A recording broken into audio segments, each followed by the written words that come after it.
بسم الله الرحمن الرحيم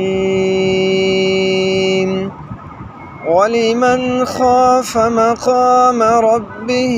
جنتان